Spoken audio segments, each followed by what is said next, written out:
What do you think of this?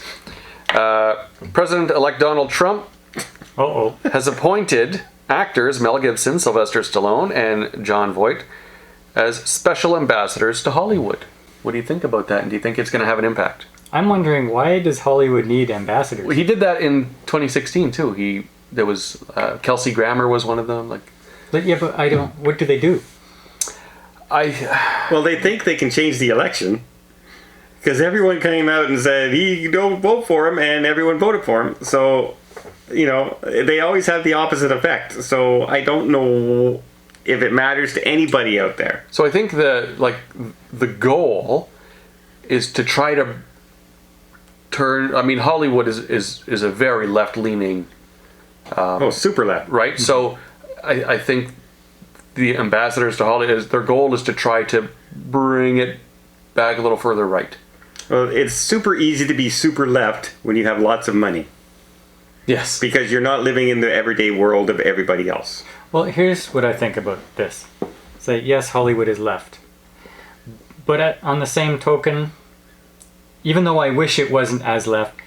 like extreme left. I want them to make a separation between Hollywood and politics. Oh yeah, maybe that's what they're going to try and do. Maybe they're appointing those actors to say, "Hey guys, let's just make movies again." Well, I know that that's what they want to do. Those actors, that's how they feel. Yeah. But appointing conservative-leaning special ambassadors to Hollywood is still. I'm just wondering how is that going to change something in Hollywood? I just want Hollywood to be Hollywood and politics to be politics. I think the only thing that's going to change Hollywood is the money. And when they're not making money, that's when changes happen. Yeah, we've been saying that for 10 years. But you know what? Since 2015. Universal just fired about 30 different DEI people in their firm. They're cutting back on that. It's starting to slowly change. It's starting in the administration, like the administrative process. Yeah. The backroom people making the things. Right. I still haven't... you know what? I have seen a change in what's appearing on screen. Slowly. Yeah. It's starting to turn around a bit again.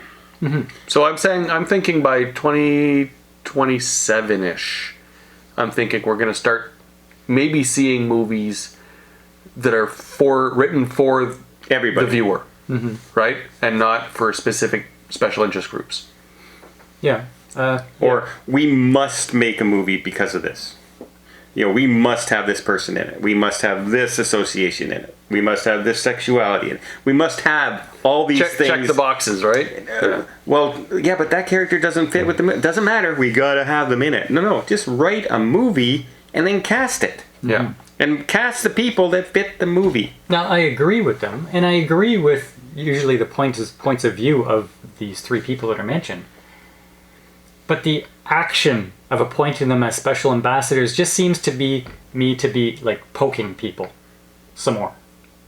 Maybe. I'd like to know, okay, so they're special ambassadors to Hollywood, but what are they going to do? Yeah. What's going to change? Well, one thing for sure, Hollywood still gets a lot of money from government. Do they though? Yeah, they get special assistance for filming in certain states and all this other stuff. You get discounts, etc. If you do a certain amount of your film in Europe, you can get up to 50% of your budget refunded for editing and all this kind of stuff. And so that's probably what this ambassador stuff says. Look, guys, if you want these discounts and everything, you got to stop sending messages everything you do. Yeah. Just remove all the ideology. But then you have who's going to be the gatekeeper of what's a message and what's not a message, right? Now you're appointing people who are overseeing and saying you can't do that anymore. But the thing is, had... say the previous administration said, okay, well, now the special ambassadors to Hollywood are going to be Whoopi Goldberg and Rosie O'Donnell and Emma Watson. Right. I would not like that. So are you bridging the gap between the division, the divided factions by appointing these people? I don't know, because... Or are you making it bigger? If you look at it sort of as far as the United States is concerned, they obviously feel like they need the conservative standpoint. The left has gone too far. They have voted for it. There's a mandate there. Okay, so, yeah, That's the mandate. They voted for somebody. He's in. Let him do his thing. Why do we need it to span into Hollywood? Like, just let the government do what it wants to do. Because think of how much, without these special appointments, think of how much the left government has teamed up with Hollywood and what we've been seeing for the last 10 years.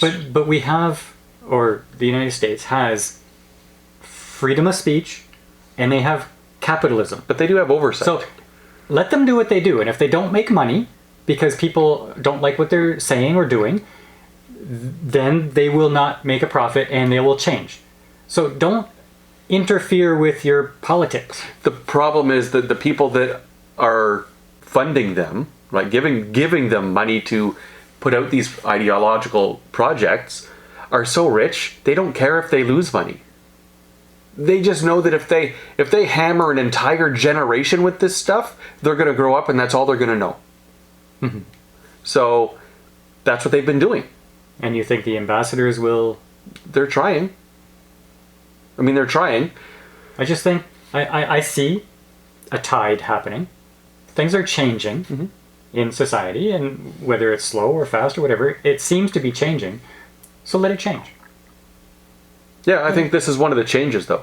Yeah, This is but one of the once things. again, it's politics. Again, I don't know how they're gonna change anything. I think politics should stay out of almost everything. Stay out of schools, stay out of entertainment, just run the country. But they're the oversight.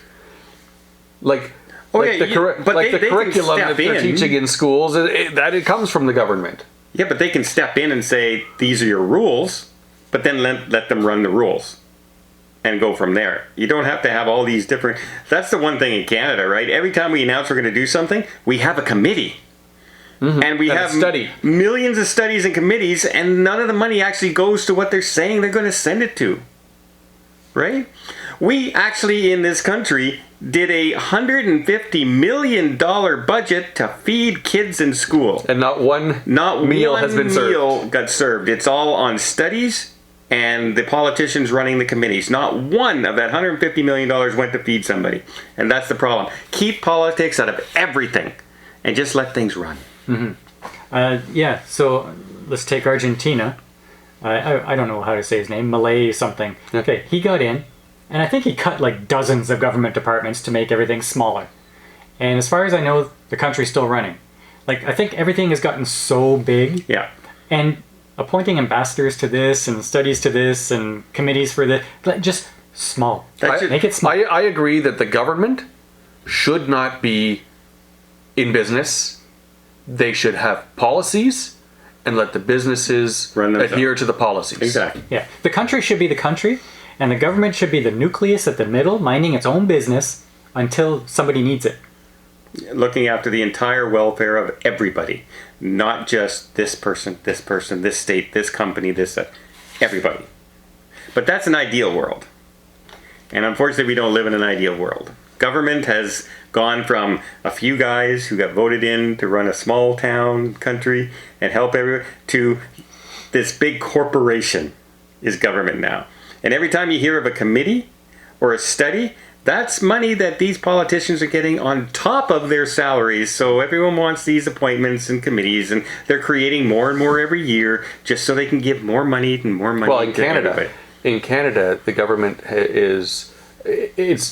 it's a business that can't make money because everything they touch fails. Now, as for the ambassadors, the 3 chosen, I'm okay with them. There's a couple more that I would have put in there. Maybe James Woods, maybe Mark Wahlberg. I like them. Mm-hmm. I like the things that they have said. They're not outrageous and extreme. They just want common sense. I would have also liked to seen Denzel Washington in there. Yeah. Even to a certain extent, Morgan Freeman. Like, they've all said very common sense things. Yeah. So, and we're not talking politics. We're talking about movies. Mm-hmm. We need to just make movies, and that's what I want Hollywood to do. Mm-hmm. So, yeah. So I'm not sure what these special appointments are going to... I think they're going to accomplish absolutely nothing. Yeah. They're just another special appointment. You might be very, very correct in that. But it'd be interesting to see. Like most things in government, they accomplish absolutely nothing. That's it. our new intro.